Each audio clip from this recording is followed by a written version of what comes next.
in the White House to the Russians. So this is a serious national security interest to the United States by allowing a non-elected individual to have access to records in the Pentagon. He should be banned from the Pentagon altogether. Non-elected and non-Senate confirmed.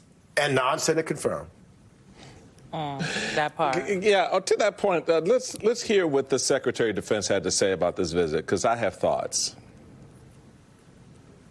We don't want to have a potential war with China, but I can tell you if we did, we're very well equipped to handle it. But I don't want to show that to anybody. But certainly you wouldn't show it to a businessman who is helping us so much. He's a great patriot. Elon Musk provides a lot of capabilities our government and our military rely on, and I'm grateful for that. We welcomed him today to the Pentagon to talk about DOGE, to talk about efficiencies, to talk about innovations. It was a great informal conversation. The rest of that reporting was fake. There was no war plans. There was no Chinese war plans. There was no secret plans. That's not what we were doing at the Pentagon. I might add that I think Elon, if they ever wanted to do that, I think Elon wouldn't do it. I think he wouldn't do it. He wouldn't want to put himself in that position. Okay, so that last part, I was buying your BS up till that last part, because you know damn well that if Elon Musk has access to sensitive Chinese information, given what the congressman just said about all his business interests in China, yeah, he's sitting for that meeting. So, Congressman, riddle me this. If this was just about DOGE, then why, as the New York Times and others reported, was this going to be held in the Department of Defense equivalency of a SCIF, where you have classified sensitive information? They've gone to other departments, and they weren't doing a SCIF at the Department of Education. They were doing a SCIF at the SBA. But they get to the Department of Defense when China and all those secrets are, and now they're going to have a secret meeting in a SCIF. Mr. Secretary, please, don't think we're stupid. You know daggone well what was about to happen, and patriots inside and outside that building got wind of it and laid it on the street. Is that a fair assessment, Congressman? That is an absolute fair assessment.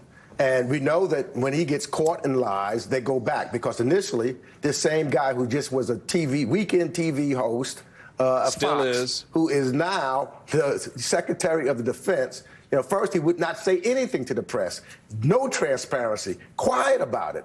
And when they got caught, now they're trying to run it back. Similarly, as the president trying to run it back, whether it was his signature on the bill with reference to trying to deport individuals first, then he went back and said, I didn't sign it. Then they realized he has to say now, they came back with a White House statement, he did sign it. They lie.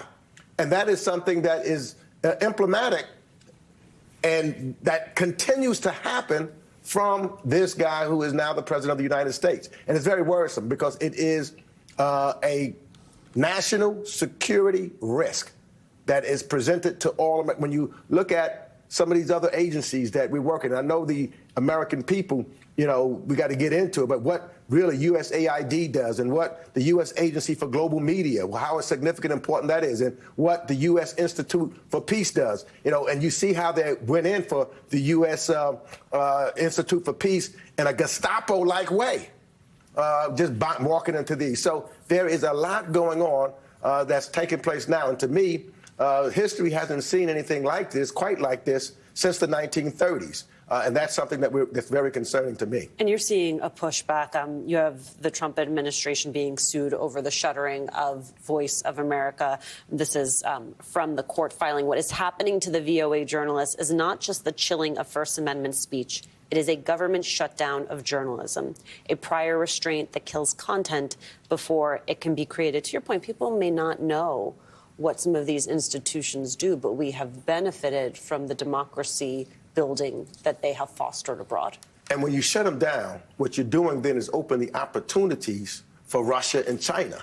For example, with the Voice of America, where you're talking about democracy. So you shut them down and you have the voices, the government voices of Russia and China. They will then step in those places trying to talk about them and negative about the United States of America. So it's anti who we are and what our values are. And that's why you see now that you see the president treating our allies as if they were adversaries, and our adversaries as if they were our allies. To vote in the UN with Russia and North Korea, that's just, you know, unbelievable to me. But that's where we're headed. And I understand that the American people, and this is what we need to talk about, because it is in the bush, and a lot of folks don't know, don't understand what these organizations are about. But this also affects them, because when you start talking about cutting everything, it affects our national security. But then when you look at what they're doing, cutting Social Security, Medicaid, Medicare, and that doesn't affect just Democrats. It affects all of the United States of America, Democrats, Republicans, independents. When you talk about our national security, that's Democrats, Republicans, those that don't vote. All of these risks of what we are takes place. And we've got to show the American people that if we allow this to continue, I don't care if you're a Democrat or a Republican, you lose your Social Security. If you're a senior, you're in trouble. If you can't put, you have these high tariffs that he's putting in, and you can't put pay for ordinary goods. Farmers can't sell their products. It hurts them, puts them out of business. We've got to show that each move is connected. It's interconnected. Why are they going across the board like that? They all are interconnected, but they all affect the average, everyday American, no matter what party you believe in. And those are the voices that we got to hear standing up and making some noise so that we can preserve our democracy. Congressman Gregory Meeks, always grateful when you spend some time with us on set. Thank you. Next, President Zelensky and Putin have agreed to the idea of a limited ceasefire, but that has not